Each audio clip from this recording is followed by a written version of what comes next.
ಕೈಯಲ್ಲಿ ಟ್ಯಾಟೂ ಹಾಕೊಂಡು ಮುಖಕ್ಕೆ ಮೇಕಪ್ ಹಚ್ಕೊಂಡು ತುಟಿಗೆ ಲಿಪ್ಸ್ಟಿಕ್ ಹಾಕೊಳ್ಳೋದು ಕೈಯಲ್ಲಿ ಗೋರಂಟಿ ಹಚ್ಕೊಳ್ಳೋದು ಈಗ ಟ್ರೆಂಡು. ಆದ್ರೆ ಹೀಗೆ ಸ್ಟೈಲ್ ಮಾಡುವವರಿಗೆ ಇದೀಗ ಬಿಗ್ ಶಾಕ್ ಎದುರಾಗಿದೆ.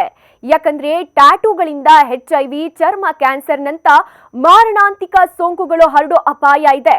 ಈ ಹಿನ್ನೆಲೆ ಆರೋಗ್ಯ ಇಲಾಖೆ ರಸ್ತೆ ಬದಿಯ ಟ್ಯಾಟೂ ಅಂಗಡಿಗಳ ಮೇಲೆ ನಿಗಾ ವಹಿಸೋಕೆ ಮುಂದಾಗಿದೆ.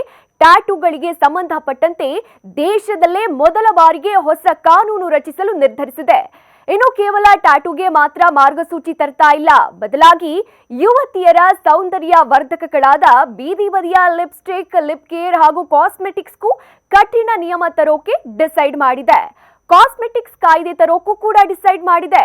ಕಾಯ್ದೆ ಅಡಿಯಲ್ಲಿ ಹೊಸ ನಿಯಮ ತಂದು ಕಳಪೆ ಗುಣಮಟ್ಟದ ಕಾಸ್ಮೆಟಿಕ್ಸ್ಗೆ ಬ್ರೇಕ್ ಹಾಕಲಾಗುತ್ತೆ. ಅತ್ತ ಮೆಹಂದಿಯಲ್ಲೂ ಅಪಾಯಕಾರಿ ಅಂಶ ಪತ್ತೆಯಾಗಿದ್ದು ಆರೋಗ್ಯ ಇಲಾಖೆ ಕ್ವಾಲಿಟಿ ಚೆಕ್ಗೆ ಮುಂದಾಗಿದೆ.